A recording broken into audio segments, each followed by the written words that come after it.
I never thought installing heat cables to prevent ice dams would land me in a legal war with my HOA president. But here I was in late November, staring at Linda Whitmore's third violation notice taped to my front door like some kind of scarlet letter for the entire cul-de-sac to see. My name is Jacob Xerxes, and I had just moved to the Pinewood Estates development in Rochester, Minnesota, 6 months earlier. The place seemed perfect when I signed the papers back in May. Nice colonial-style homes, mature trees lining the streets, and a community pool that the real estate agent assured me was well-maintained and drama-free. What she failed to mention was that the homeowners association was run by a woman who treated every minor aesthetic choice like a personal attack on her vision of suburban perfection. Linda Whitmore was everything you would expect from an HOA president who had too much time and not enough actual problems in her life. She was a 47-year-old woman with that specific haircut that demanded to speak to managers everywhere she went.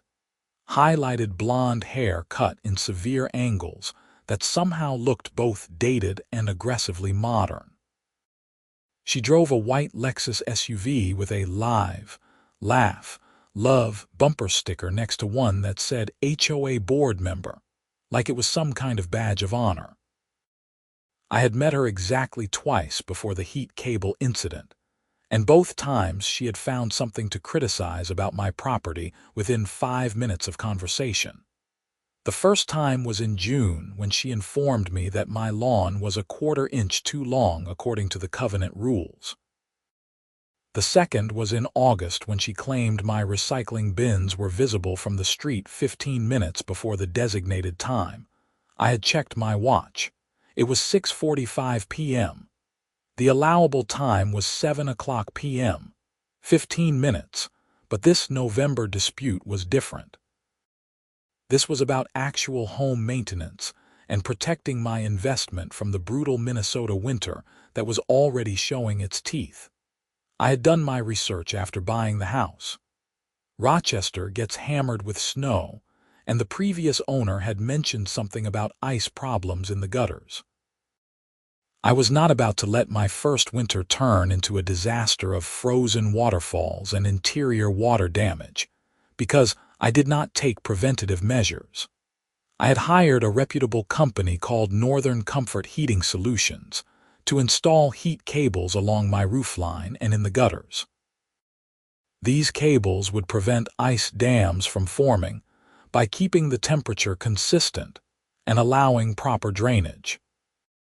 The installer, a guy named Mike who had been doing this work for 15 years, assured me it was standard practice in Minnesota and that most homes in the area either had them or should have them. "You are making a smart choice," Mike had said as he worked on the installation in mid-November. "I have seen what ice dams do to houses. Water backs up under the shingles, seeps into the walls, ruins insulation, causes mold. People think it is just an ice problem, but it is a water problem, and water always wins." The cables were black, designed to blend in with the roofline, and barely noticeable unless you were specifically looking for them. The small clips that held them in place were also dark-colored and unobtrusive. From the street, you could hardly tell they were there. But apparently, Linda Whitmore had the eyes of a hawk and the temperament of a caffeinated wasp. The violation notice was printed on official Pinewood Estates HOA letterhead, complete with a little logo of a pine tree that I was starting to hate. It read, "Violation Notice. Dear Mr. Xerxes, it has come to the attention of the HOA board that you have installed unauthorized exterior modifications to your property located at 847 Clearwater Drive. Specifically, heat cables and associated hardware have been affixed to your roofline without prior written approval from the Architectural Review Committee. This is in direct violation of Section 7.3 of the Pinewood Estates Covenants, Conditions, and Restrictions. which states that all exterior modifications must receive written approval before installation. You are hereby required to remove these installations within 10 business days or face fines of $100 per day until compliance is achieved. To discuss this matter, please contact Linda Whitmore, HOA President, at your earliest convenience. I read the notice 3 times, feeling my blood pressure rise with each pass. The installation had cost me $2,800. It was not something I could just rip down and reinstall every time Linda decided to throw her weight around.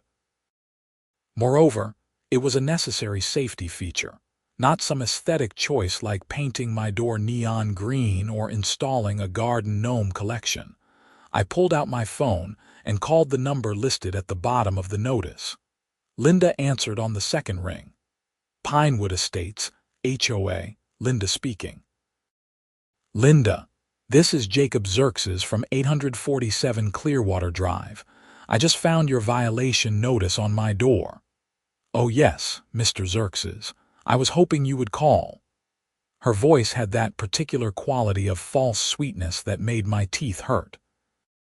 I am sure you understand that we have rules here for a reason. The architectural integrity of our neighborhood is what maintains our property values. Linda, these are heat cables. They prevent ice dams. This is basic home maintenance in Minnesota. Be that as it may, you did not submit an architectural review committee application before installation. The process exists for a reason, Mr. Xerxes. We cannot have residents just doing whatever they want to their homes without oversight. I took a deep breath, trying to keep my voice level. Okay, fine. I will submit an application right now. Can you email me the form? Well, it is a bit more complicated than that. The ARC only meets once a month, and our next meeting is not until December 15th.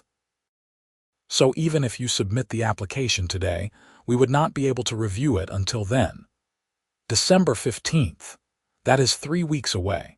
And you are telling me I have to remove the cables in 10 business days or start paying fines. Those are the rules, Mr. Xerxes. I do not make them. I just enforce them. Actually, Linda, the board did make them, and these cables are a safety issue. We are expecting a major snowstorm this weekend. If I remove these cables and my roof gets damaged, is the HOA going to pay for the repairs?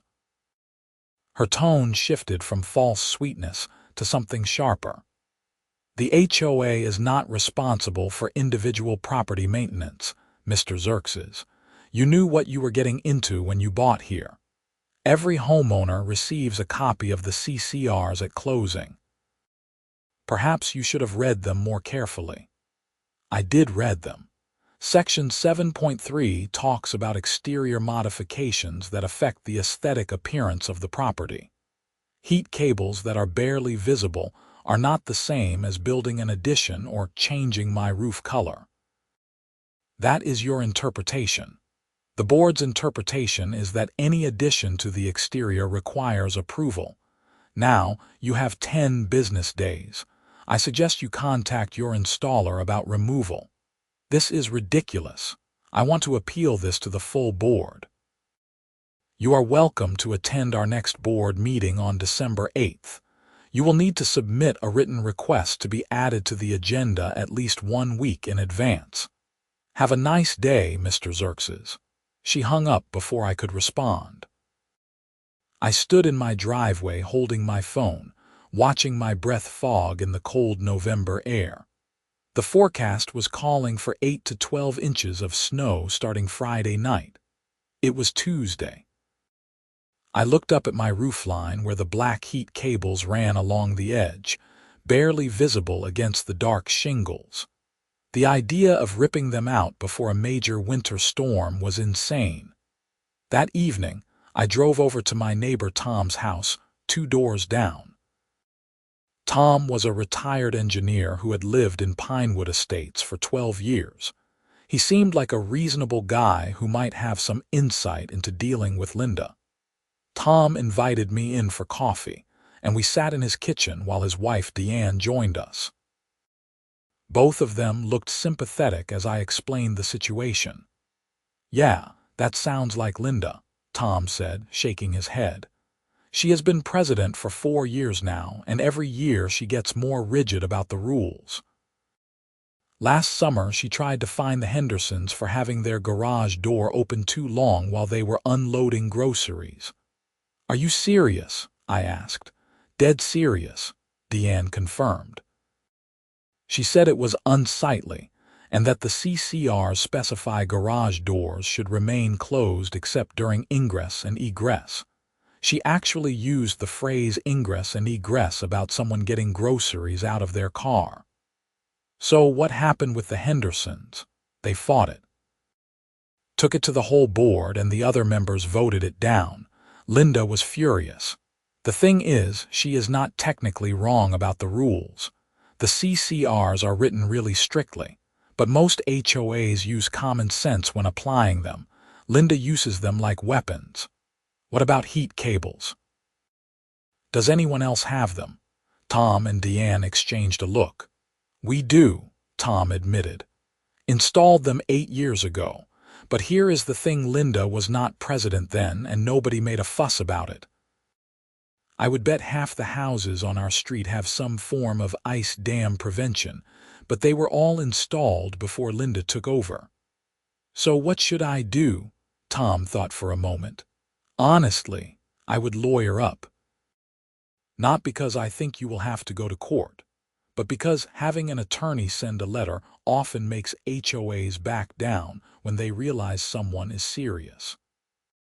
The HOA has to pay for their legal defense out of the reserve fund, which means if they get into a protracted legal battle over something petty, it affects everyone's fees. Most board members do not want that headache. Linda does not strike me as someone who backs down easily." "No," Deanne agreed, "but the other board members are not like her. There is Susan Martinez, who is vice president and pretty reasonable. Then Greg and Patricia Chang, who mostly just go along with whatever Linda says because they do not want the drama. If you can get Susan on your side, you might have a chance." I thanked them for the advice and headed home. That night I barely slept, listening to the wind pick up outside and thinking about the storm that was coming. Wednesday morning, I called a real estate attorney named Michael Foster, who specialized in HOA disputes.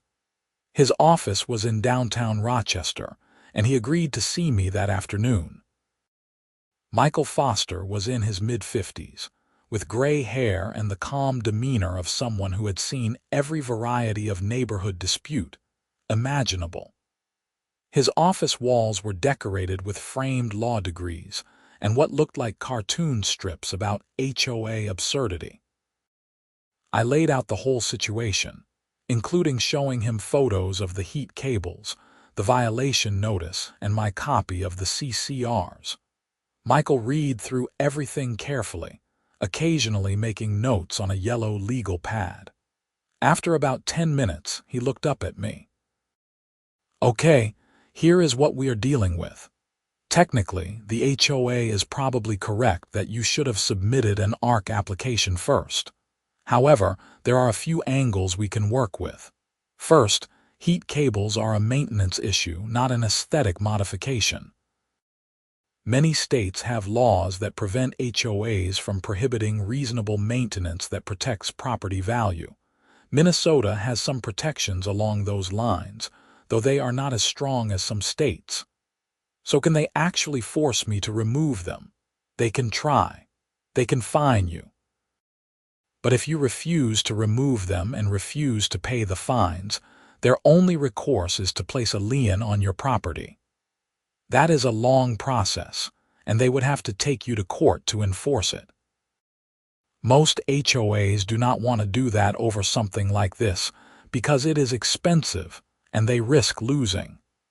What do you recommend?" "I recommend we send a letter explaining your position, citing the maintenance necessity, noting the minimal visual impact, and requesting an emergency ARC review given the immediate weather conditions.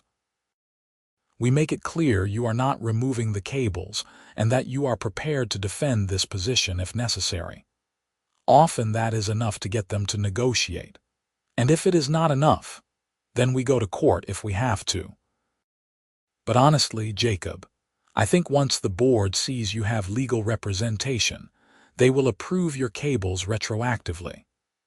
The problem with HOA boards is that they often operate on the assumption that homeowners will not fight back.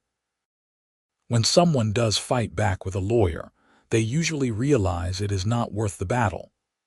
I hired Michael Foster on the spot. He said he would have a letter drafted and sent to the HOA by Friday. The storm hit Friday night just as predicted. By Saturday morning, we had 10 inches of fresh snow blanketing everything. I spent the morning clearing my driveway and sidewalk, and I could not help but feel satisfied watching the heat cables do their job. While several of my neighbors already had icicles forming along their roof lines, my gutters were clear and draining properly. I noticed Linda Whitmore outside her house 4 doors down. She lived in one of the larger colonials at the end of the cul-de-sac. Her husband, a quiet guy named Barry who I had maybe heard speak 3 sentences in 6 months, was shoveling their driveway while Linda stood on the porch talking on her phone. Even from a distance, I could tell from her gestures that she was agitated about something.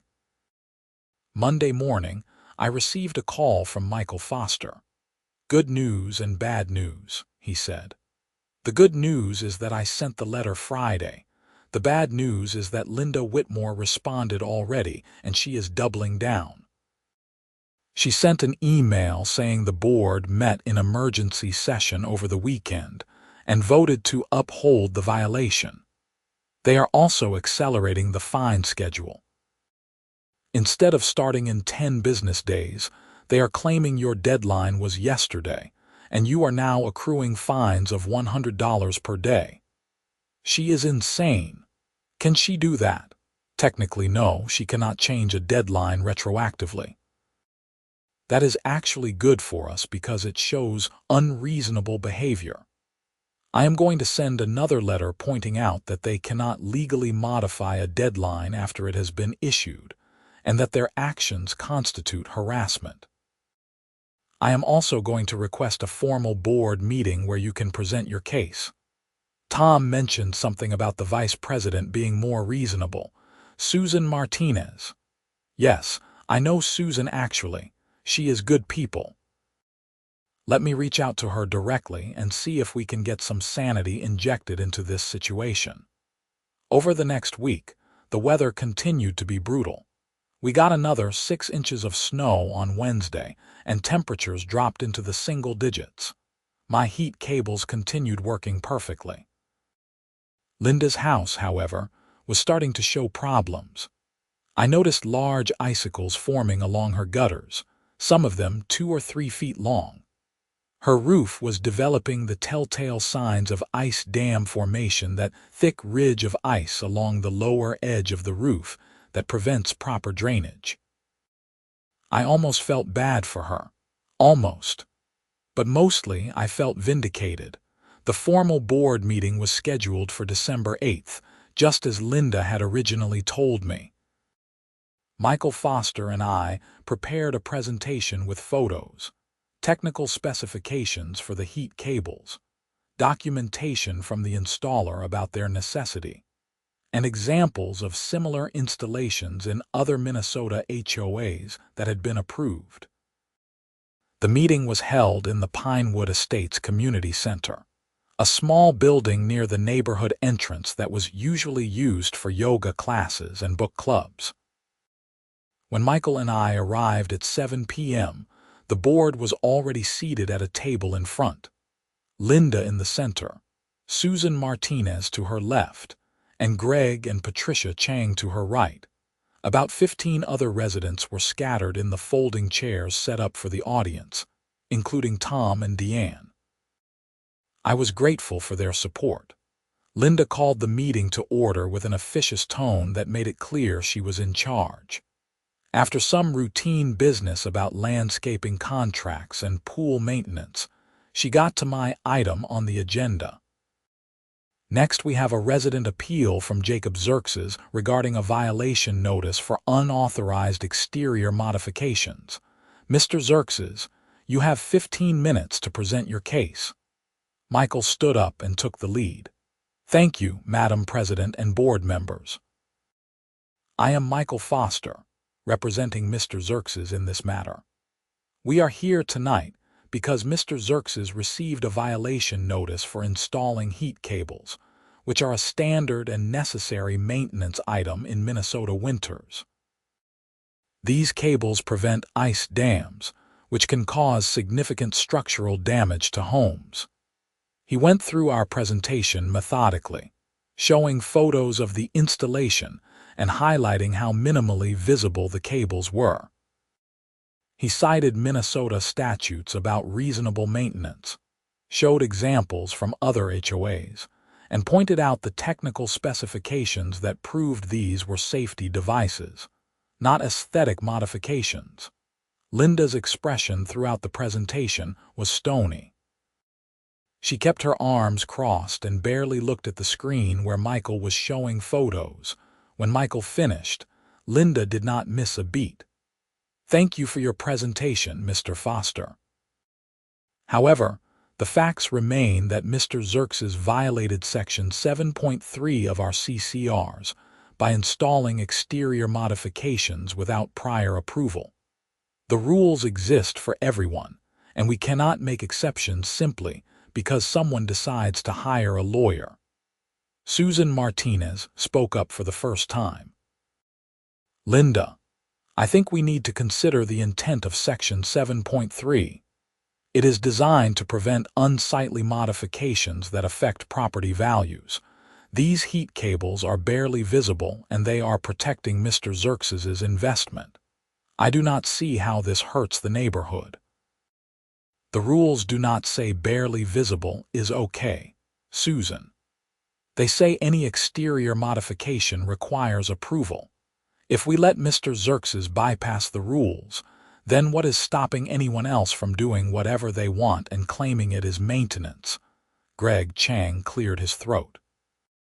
I have a question for Mr. Xerxes. Did you know about the requirement to get approval before you installed these? I stood up. Honestly, I was not thinking about it in those terms. When I moved here in May, there was no snow and ice dams were not on my radar. When I researched winter maintenance and decided to install heat cables in November, I thought of it as basic upkeep, like having my furnace serviced or cleaning my gutters. It did not occur to me that preventing ice damage would require HOA approval any more than fixing a leaky pipe would. Patricia Chang nodded slightly, but Linda jumped back in. Ignorance of the rules is not an excuse. Every homeowner gets a copy of the CCRs at closing. Mr. Xerxes had the responsibility to read them and understand them. With all due respect, Michael interjected, the CCRs are 63 pages of dense legal language. While my client did review them, the reasonable interpretation of Section 7.3 is that it applies to modifications that affect the visible aesthetic of the neighborhood. Heat cables that are nearly invisible and serve a critical safety function fall outside the spirit of that rule. Linda's face was getting red. The board has already voted on this matter. The violation stands. Mr. Xerxes needs to remove the cables or continue accruing fines. Susan looked uncomfortable. Linda, when did we vote on this? I do not remember an emergency board meeting. We conducted an email vote over the weekend as allowed under our bylaws for urgent matters. I never received an email about any vote. Linda pulled out her phone and made a show of checking it. I sent it Saturday morning at 9 a.m. to the board email list. Well, I never got it, and I check that email constantly. Susan looked at Greg and Patricia. Did either of you receive it? Greg and Patricia exchanged glances. Patricia spoke hesitantly. I got an email, but honestly I thought it was just informational. I did not realize we were voting on anything. It clearly said board vote in the subject line, Linda insisted. Michael Foster leaned over to me and whispered, "This is falling apart for her." The vote was not properly conducted. Susan looked angry now. Linda, if you want to conduct an email vote, you need to make sure all board members receive the email and clearly understand what they are voting on. Based on what Patricia just said, it sounds like this vote was not valid. I followed the bylaws exactly, Linda said, her voice rising. I sent an email to the board list requesting votes within 24 hours. I received responses from Greg and Patricia voting to uphold the violation. That is a majority. But I never got the email, Susan repeated. Which means either there is something wrong with the email list or you did not send it to everyone. Either way, we need to revote. And I think we should do it right now in this meeting so there is no confusion. Linda looked like she wanted to argue, but she was trapped. Fine. All in favor of upholding the violation against Mr. Xerxes for installing heat cables without prior approval. Linda raised her hand immediately. Greg and Patricia hesitated, looking at each other. Finally, Patricia raised her hand tentatively. Greg did not. All opposed. Susan raised her hand firmly. Greg raised his hand as well. That is a tie, Susan said, which means under our bylaws the motion fails. The violation is not upheld. Linda looked stunned. Greg, you voted to uphold via email. I did not really understand what I was voting on, Greg admitted. After hearing the presentation tonight, I do not think this is the kind of thing we should be punishing residents for. The heat cables make sense, and they are not bothering anyone. Linda's jaw was tight. This is unacceptable. We cannot function as a board if members change their votes at random.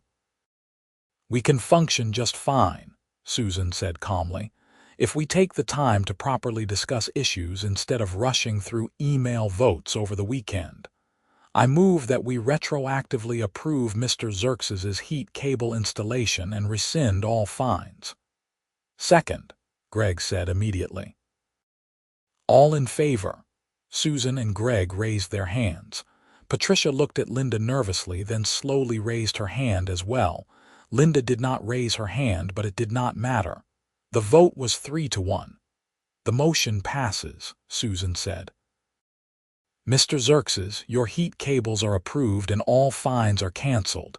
We apologize for the confusion. I felt a wave of relief wash over me. Thank you. I appreciate the board taking the time to hear me out. Linda stood abruptly, grabbing her folder and purse. This meeting is adjourned. Linda, we still have other business to cover, Susan said. I am not feeling well. We will continue next meeting. Linda walked out of the community center without looking back. After the meeting, several neighbors came up to congratulate me and Michael. Tom was grinning. That was better than cable television. I have never seen Linda lose a vote before. Susan Martinez approached with an apologetic expression. Mr. Xerxes, I am sorry you had to go through all this. Linda means well, but she sometimes loses sight of the big picture. These rules are supposed to protect our neighborhood, not make life difficult for residents doing reasonable maintenance. I appreciate your support tonight, I said. And please call me Jacob. Jacob it is. And if you have any other issues, feel free to reach out to me directly.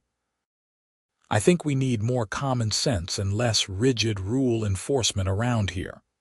Michael and I left the meeting feeling victorious.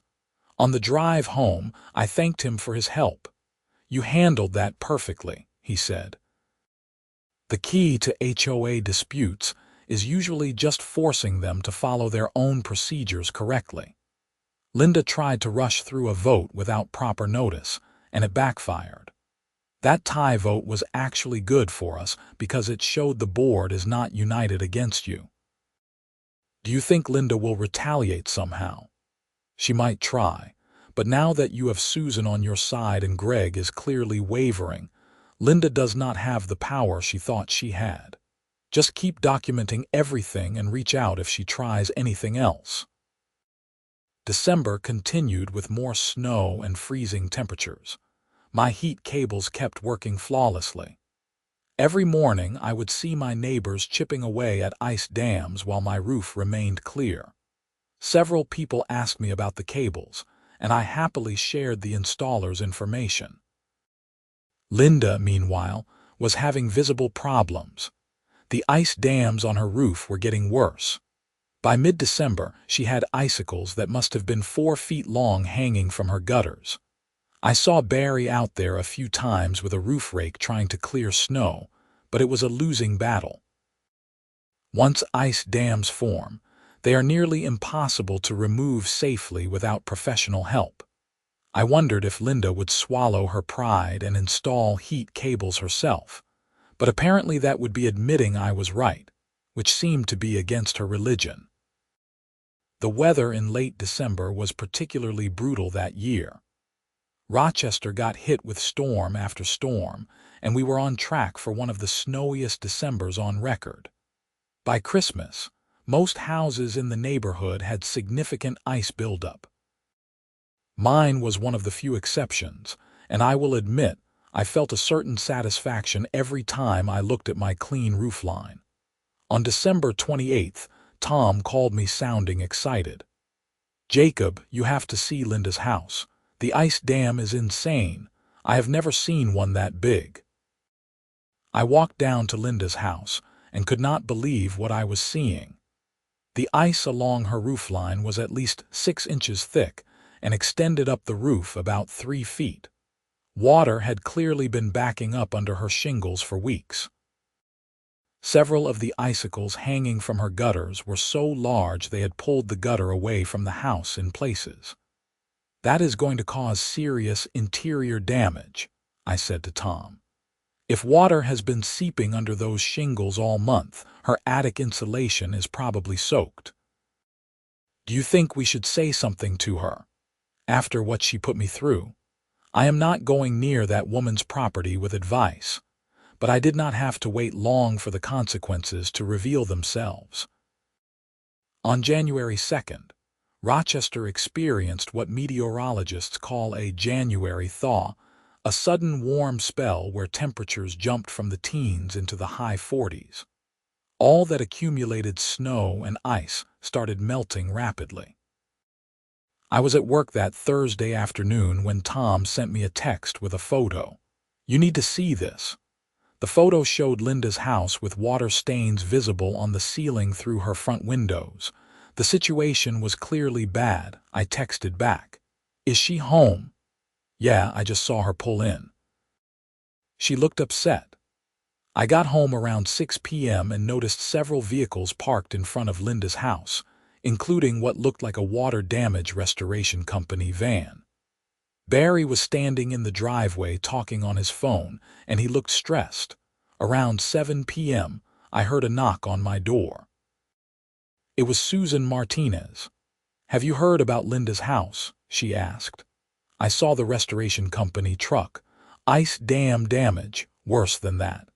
Her ceiling in the master bedroom collapsed this afternoon." Apparently the water had been accumulating in the attic for weeks, soaking the insulation and drywall. When the thaw hit today, it all came down at once.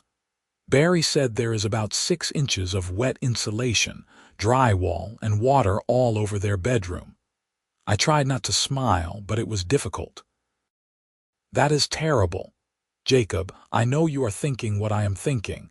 This is exactly what you were trying to prevent with your heat cables, and Linda fought you on it tooth and nail. I am not going to say I told you so. You do not have to." The irony is pretty clear to everyone in the neighborhood. The HOA president, who made such a big deal about unauthorized exterior modifications, now has tens of thousands of dollars in interior damage because she refused to do the same prevention. Has she said anything about it? Not to me. But I heard from Patricia that Linda tried to file an insurance claim, and the insurance company is sending an adjuster to investigate whether the damage was preventable.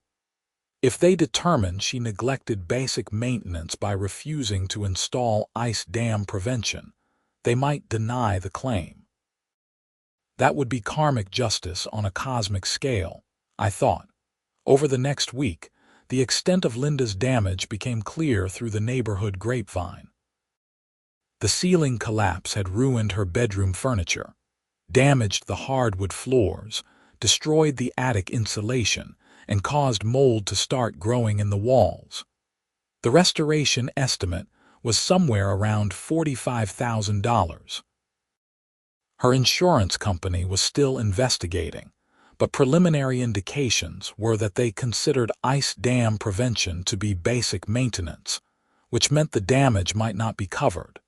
Linda and Barry had to move to a hotel while the restoration work was being done. I would see Linda occasionally when she came back to the house to meet with contractors, and she looked haggard and stressed. She had stopped wearing makeup, and her hair was no longer styled in that severe cut. She just looked like a tired, middle-aged woman dealing with a catastrophe. I almost felt bad for her. Almost. The January HOA board meeting was scheduled for the 10th. I was not planning to attend, but Tom convinced me to come for the entertainment value. The meeting was sparsely attended compared to December, probably because of the cold weather. Linda was not there. Susan called the meeting to order. As you all may know, Linda is dealing with a family emergency and will not be attending tonight. She has asked me to chair the meeting in her absence. The meeting proceeded with routine business until Susan got to new business. I want to address something that has become apparent over the past month. The ice dam damage that several homes in our neighborhood have experienced, including Linda's, highlights the importance of proper winter maintenance. After consulting with the other board members, I am proposing that we amend Section 7.3 of our CCRs to explicitly allow ice dam prevention measures, including heat cables, roof rakes, and other similar devices, without requiring prior ARC approval. These are maintenance items, not aesthetic modifications, and we should not be putting barriers in the way of residents protecting their homes. Greg seconded the motion immediately. I think that is a great idea. What happened to Linda's house could have been prevented, and we should not let that happen to anyone else. The motion passed unanimously with Linda absent.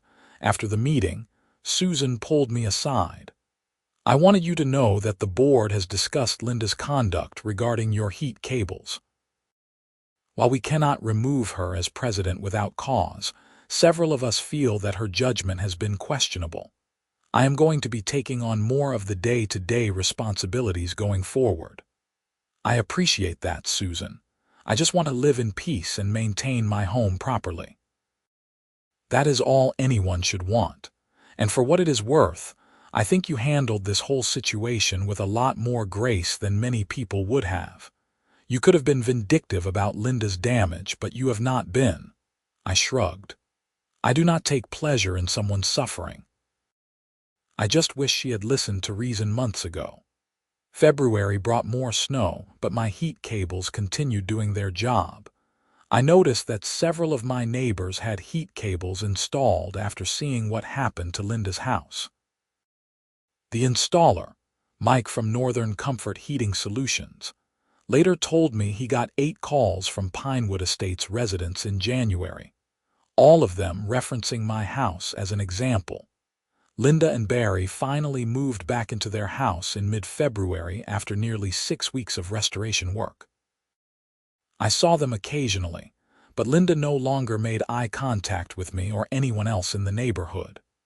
The white Lexus still had the HOA board member bumper sticker, but Linda had stopped patrolling the neighborhood looking for violations. In March, Susan Martinez called me with unexpected news. Jacob, I wanted to give you a heads up. Linda has resigned as HOA president effective immediately. She submitted a letter to the board yesterday saying that she needs to focus on her family and health. The board voted to make me president for the remainder of her term. How is she doing? Not great, honestly. The insurance company denied most of her claim. They are covering some of the water damage, but they are calling the ice dam issue preventable neglect, which means Linda and Barry are on the hook for about $30,000 out of pocket. Plus, Barry apparently was furious with her for refusing to install heat cables when he had suggested it back in November. Their marriage is under a lot of strain. I felt a complicated mix of emotions hearing this. Yes, Linda had made my life difficult over something petty and stupid. But $30,000 in damage and marriage problems seemed like a harsh price to pay for stubbornness. That is rough, I said. I do not wish that on anyone. You are a good person, Jacob. Not many people would be that charitable to someone who put them through what Linda put you through. Anyway, I wanted to let you know that things are going to be different going forward. The HOA is supposed to serve the residents, not rule over them. I hope you will consider getting more involved. We could use reasonable voices like yours. I thanked Susan and thought about her offer. Maybe getting involved was not a bad idea. At least I could help prevent the next HOA president from becoming another Linda. The rest of winter passed without incident. My heat cables kept working, my roof stayed clean, and I did not have a single issue with water damage. The $2,800 I spent on installation was the best investment I made in the house. Spring came early that year, and by late March the snow was mostly gone. I was out doing yard work one Saturday afternoon when I saw Linda and Barry outside their house. They had a U-Haul truck in the driveway and were loading furniture. I hesitated, then walked down the street. Linda saw me coming and tensed up, but she did not walk away. "Moving?" I asked, trying to keep my tone neutral. Barry answered, "Yeah, we decided it is time for a change. Got a good offer on the house and we are heading to Arizona. I grew up in Phoenix and I am done with Minnesota winters." Linda still had not said anything. She was holding a box and staring at the ground. "Well, good luck with the move," I said. As I turned to leave, Linda finally spoke. "Jacob, wait." I stopped and looked back at her. She set down the box and took a deep breath.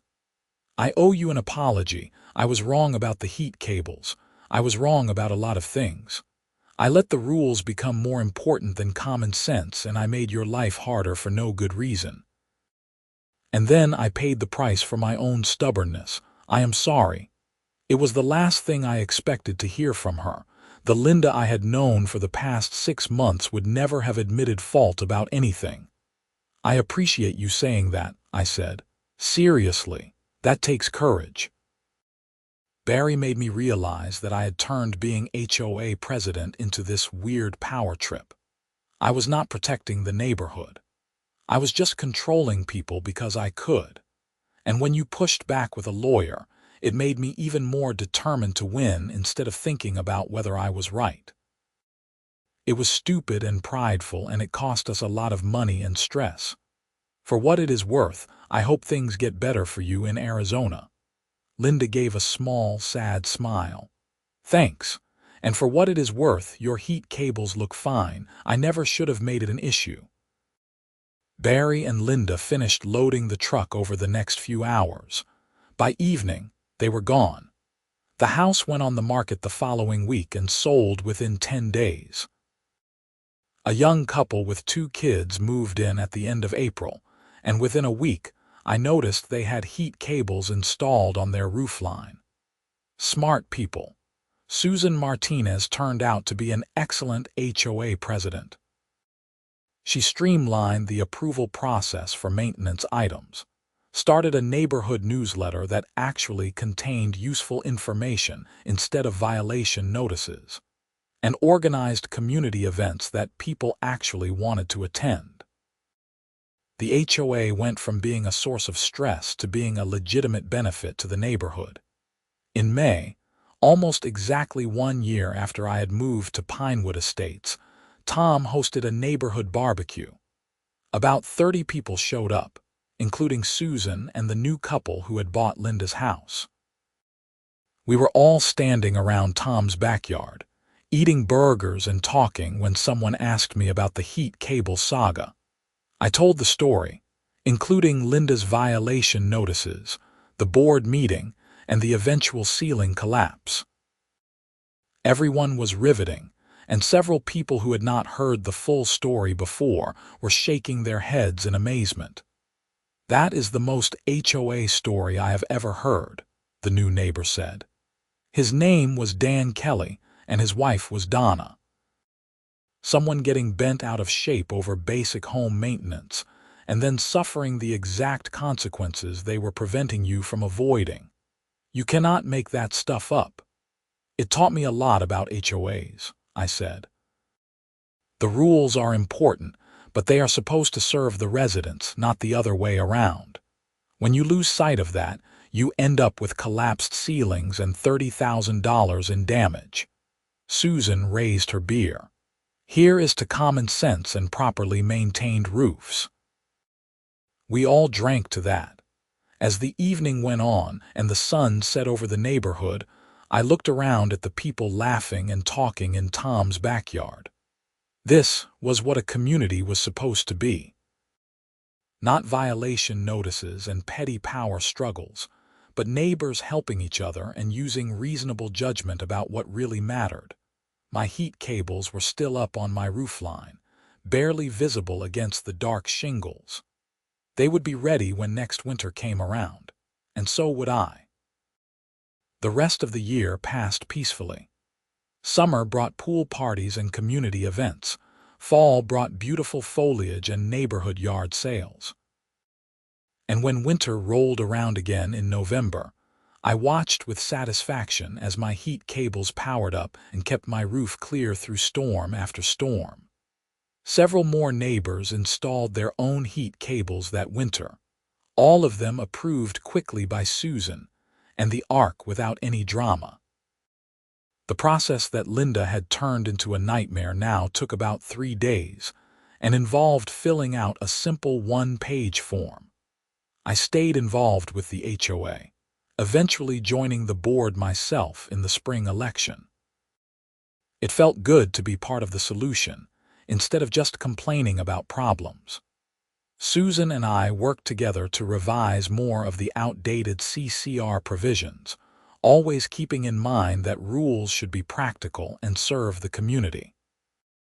Every time I drove past Dan and Donna's house, the one that used to be Linda's, I thought about how differently things could have gone.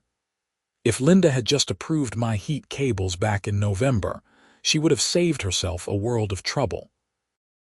But stubbornness and pride had gotten in the way of common sense, and she had paid a heavy price. I heard through the grapevine that Linda and Barry were doing okay in Arizona. Apparently the dry heat agreed with them, and Linda had found a new hobby in desert gardening. She was not involved with her new HOA at all, which was probably for the best. Tom liked to joke that I had defeated the final boss of HOA Karens, and that the neighborhood owed me a debt of gratitude for exposing Linda's unreasonable behavior before she could cause problems for more residents. I did not see it that way. I had just stood up for what was right and reasonable, with the help of a good lawyer and some supportive neighbors. The heat cable saga became neighborhood legend. New residents would hear the story and either laugh or shake their heads in disbelief. It became a cautionary tale about what happens when HOAs lose sight of their purpose and when individual egos get in the way of community benefit. As for me, I learned valuable lessons about HOAs, about standing up for yourself, and about the importance of winter maintenance in Minnesota. My house stayed dry and protected through every winter. My relationship with my neighbors was strong, and I had a great story to tell at parties. The moral of the story was simple. Sometimes the best defense against unreasonable authority is patience, proper documentation, and the willingness to fight for common sense. And also, install your heat cables before the HOA Karen tries to stop you. Years later, I still live in that same house on Clearwater Drive. The heat cables are still running every winter, still keeping my roof clear and my gutters flowing. Susan Martinez is still HOA president, and the neighborhood is thriving under her reasonable leadership. We have new families moving in, kids playing in the streets, and a genuine sense of community that was missing during Linda's reign. Sometimes I wonder what would have happened if I had just removed the heat cables when Linda first demanded it. Would she still be president? Would more residents have suffered ice dam damage? Would the HOA still be a source of fear and frustration instead of a community benefit? I am glad I did not find out. Fighting back was the right choice, even though it was stressful at the time. And in a weird way, Linda's catastrophic ceiling collapse was the wake-up call the neighborhood needed about the difference between enforcing reasonable rules and wielding power for its own sake. The neighborhood had changed for the better, and I had played a small part in that change. Every winter when I flip the switch to power up my heat cables, I think about that crazy December and January, about violation notices and board meetings and collapsed ceilings. And I am grateful for the quiet satisfaction of knowing my roof is protected, my house is safe, and my HOA president is someone who values common sense over petty authority. That is really all anyone can ask for from their homeowners association. That, and maybe some decent heat cables.